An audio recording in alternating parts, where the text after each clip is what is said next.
All right, so I woke up on a Saturday morning. I made breakfast for the family, and I realized that listen, the information that we're being told on the Strait of Hormuz may not be the most accurate crap on Earth, and it does make me draw pause quite a bit to just know that it's always seems to be a moving target when it comes to anything that has to do with the Strait. We always seem to be fed the best news ever late right before any type of markets close on Friday.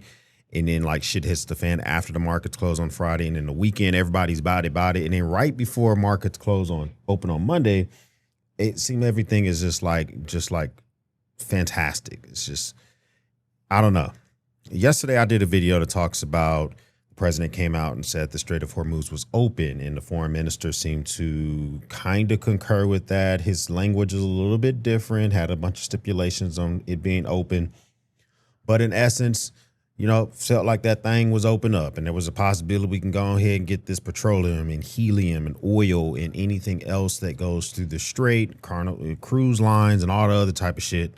Go ahead, get them through the Strait, be good to go. Then I wake up today and I see that Iran said, y'all got me fucked up. Y'all ain't about to just be out here doing whatever y'all want to do, lying on us. And, the thing is that for me to get the most accurate picture of what's going on in Iran, I really have to just take a look at what's going on the ground. It is very hard for me to just, quite frankly, believe what's coming out of our administration, or especially what's coming out of the regime with the Ayatollah and all those folks over there. I kind of do miss the days of leaks a little bit.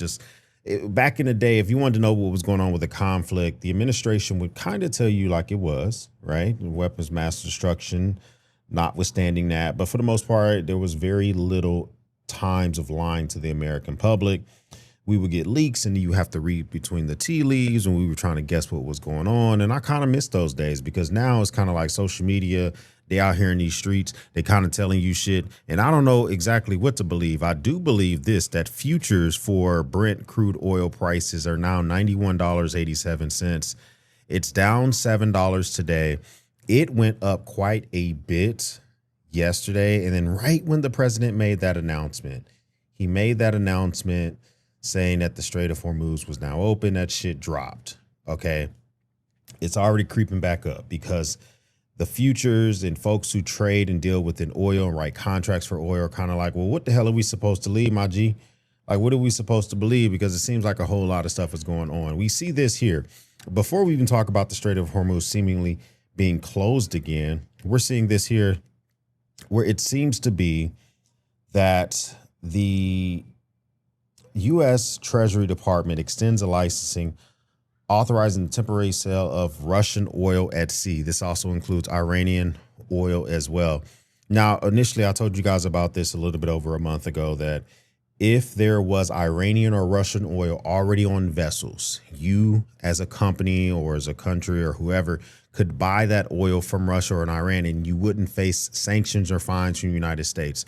The logic was, you didn't know we were about to go to war. You already had a contract for that oil. The oil's already on the vessel. If you follow through and finish the contract, we're not going to sanction you. You're not going to get fined, all that. But we said we weren't going to extend that.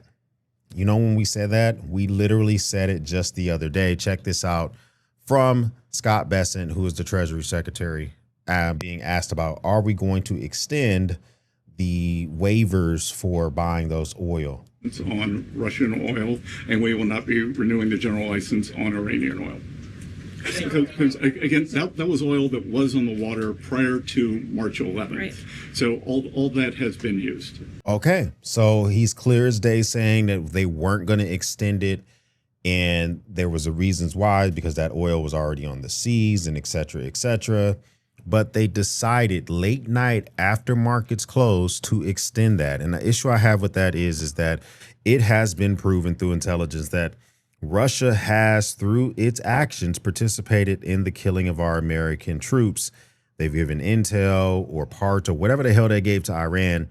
They participated in the shit. And now we are, in essence, rewarding them, allowing them to grow their economy by allowing folks to buy their oil. I don't like that shit. I don't like that shit. I don't like that shit, but I don't think it really matters. What does matter is that Reuters is reporting that the Iranian broadcasting this message, all ships, attention all ships regarding the failure of the U.S. government to fulfill its commitment in negotiation. Iran declares the Strait of Hormuz completely closed again. No vessel of any type or nationality is allowed to pass through the strait. Now, after this message, some vessels did get through, but it seems like they got through with the permission of Iran. And Iran seemed to be standing on business when they said that you're not allowed to go through the Strait of Hormuz. They said that the president lied multiple times, so therefore they're closing that shit. Now, is the president lying about stuff? I don't know. We really have to take a look and see what's going on the ground. When he says they promise not to close the Strait of Hormuz again, they promise not to use it as a weapon, they promise that they're going to give up their enriched uranium. They said none of that shit is true. Okay. And so what I see on the ground is I see instances where it could be completely opposite of what's being presented to us by the administration. This is by Trey Yangst. He is I think he's an on-the-ground reporter for Fox News. Yeah, he's a chief foreign correspondent. Overnight, the IRGC announced the closure of the Strait of Hormuz via state media. At least 2 vessels have been fired upon, according to maritime traffic groups. Approximately 20 vessels have turned around, according to the Wall Street Journal. They already out here bussing. Here is one Indian oil tanker that's just like, sir, you gave us permission, okay? Why are you out here bussing at us? Check this out. SEPA Navy. This is Motoring Sanmar Herald. You gave me clearance to go. My name second on your list. You gave me clearance to go. You are firing now. Let me turn back. SEPA Navy. This is Motoring Sanmar Herald. You gave me clearance to go. I'm not going to lie to you. That gave me vibes. I don't know if y'all have ever had this experience, but just listening to him, I know this is a serious situation, but just a little bit of levity. It reminded me of being like a 18, 21, 24-year-old, and I'm talking to the security guard. Man, hold on, bro. I was second on the list. You told me I can go. I got like 8 people. I'm going to buy a section. I promise you I'm going to get at least 2 bottles. You just said I can go. Now I got to go back and wait. Man, hold up, bro. Why you got your hands on me? It gave me the same vibes. But it's a serious matter because these vessels have sailors on them. Some of them stuck in the Persian Gulf, some of them in the Gulf of Aden. They can't figure out what the hell are we supposed to do? And so the thing is that it is a very big deal that we can't get consistency on what to believe on either side in this situation. And so we're not sure when the talks are going to begin again. We're not sure the status of anything when it comes to this conflict, when it comes to will we start dropping bombs again, or when they're going to start attacking more ships. We see they're willing to attack ships with some of their fast boats. Iran has not agreed to the next round of talks with the U.S., citing pressure tactics, including Trump's naval blockade comments and what it calls unreasonable demands, according to Tanzanam, I guess it's somebody within their government. Tehran says negotiations will continue if demands stop, adding that they added that message to the Pakistan intermediary. Here's the thing. The president said that he expected a deal within a day or two. The Iranians are saying that they believe that the naval blockade is an act of war, which, according to the laws of war, it is considered an act of war. So for them, they don't even want to talk about a deal until you fully follow the ceasefire. They believe that once the ceasefire is fully followed, i.e. get rid of the naval blockade, they'll be willing to come back to the table and have more chats. There's only like 3 or 4 days left in this ceasefire. In 3 or 4 days, we're going to see militaries that have been restocked, maybe not so much about Iran, but the U.S. We're going to see Israel, who seems to just have a hard-on about getting back in this fight. I think they're going to jump back into it. The U.S. is probably going to come back and support that as well. And then we might see an escalation in international waters, which once again makes me feel icky about the rules-based international order and the ability for vessels to just sail the 7 seas, because we are planning, the U.S. military is preparing in the coming days to board Iran-linked oil tankers and seize commercial ships in international waters according to U.S. officials, expanding its naval crackdown beyond the Middle East. Hey, listen, Iran-backed oil tank. We're not saying if those are sanctioned. We're just saying, I guess, Iran-backed. Here's an example I don't really like out of this situation is that we seized Venezuela-linked oil tankers. We seized about 10 million barrels of oil from an oil tanker. We took it to Houston. We're starting to refine it. That oil tanker legal battle has cost us more than the money we can make from the oil on the boat, because the legal fights that the Department of Justice is having to engage in for keeping the oil, and can they refine it, and can they sell it, and then we have to maintain that ship in the port of Houston. Like, it is costing the American taxpayers so much effing money. It's going to cost more than what we can make from that Venezuelan oil. If we start seizing vessels on the high seas to try to punish Iran, it's going to cost us more bread. I'm not saying that it's not a viable strategy.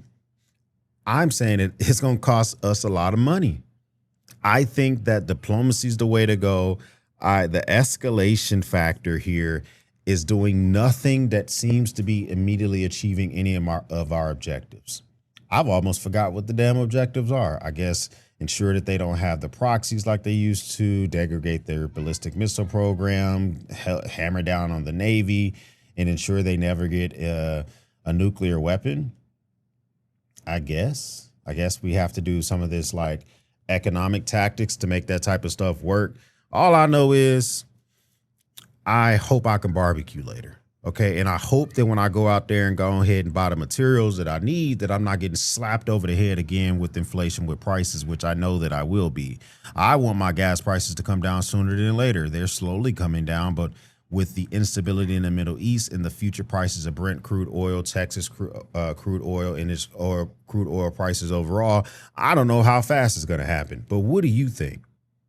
Comment down below. Let me know if you think like we were just out here posing and there was no real reopening of shit just yesterday.